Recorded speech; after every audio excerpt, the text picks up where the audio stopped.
47 pertuduhan, satu persoalan keadilan. Assalamualaikum warahmatullahi wabarakatuh. Salam sejahtera dan salam hormat kepada seluruh rakyat Malaysia. Saudara-saudari yang saya hormati, apabila Datuk Seri Ahmad Zahid Hamidi memohon untuk dilepas dan dibebaskan sepenuhnya daripada 47 pertuduhan, persoalan besar yang akan timbul bukan sekadar soal perundangan, tetapi soal keadilan, integriti dan maruah sistem negara. 47 pertuduhan. Ini bukan satu atau dua kesilapan teknikal.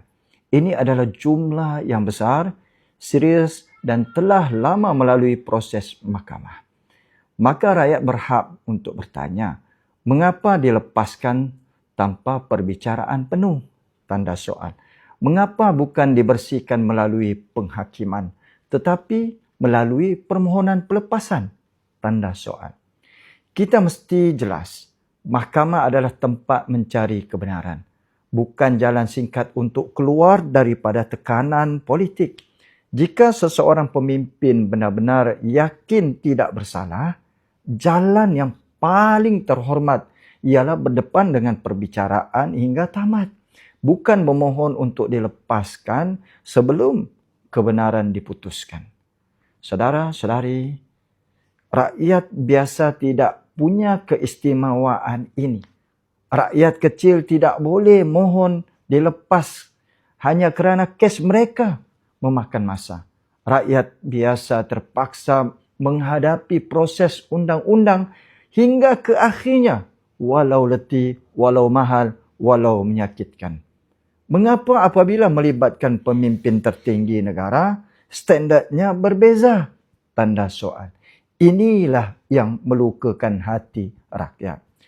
Saudara-saudari, anak-anak yang dihormati, permohonan untuk dilepas dan dibebaskan sepenuhnya daripada 47 pertuduhan bukan sahaja soal seorang individu, tetapi mesej besar kepada negara.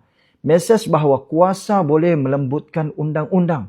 Mesej bahawa jawatan boleh menjadi perisai. Dan mesej bahawa keadilan mungkin tidak lagi sama untuk semua orang. Lebih membimbangkan, perkara ini merosakkan keyakinan generasi muda terhadap sistem keadilan. Mereka melihat proses undang-undang bukan sebagai tempat mencari kebenaran, tetapi sebagai medan tawar-menawar politik. Jika ini berterusan, kita sedang mendidik rakyat bahawa yang kuat akan terselamat, yang lemah akan dihukum. Ini bukan asas negara yang adil. Saudara-saudari yang saya hormati, rakyat tidak meminta hukuman tanpa bicara. Rakyat hanya minta proses yang adil, telus dan konsisten. Jika ada bukti, dibentangkan di mahkamah. Jika tiada bukti, bersihkan nama melalui penghakiman. Kerana dilepaskan tanpa keputusan penuh tidak menghapuskan syakwa sangka. Ia hanya memindahkan beban persoalan kepada rakyat. Akhir kata, negara ini hanya akan kuat apabila undang-undang berdiri lebih tinggi daripada jawatan. Dan pemimpin hanya akan dihormati apabila mereka berani menghadapi keadilan, bukan mengelakkannya. 47 pertuduhan, 47 sebab untuk rakyat bertanya. Dan satu tuntutan rakyat yang jelas, keadilan mesti ditegakkan tanpa memilih siapa. Terima kasih dan salam hormat atas perhatian saudara-saudari semua.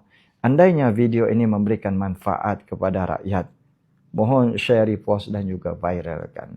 Wabillahi taufiq wal hidayah. Wassalamualaikum warahmatullahi wabarakatuh.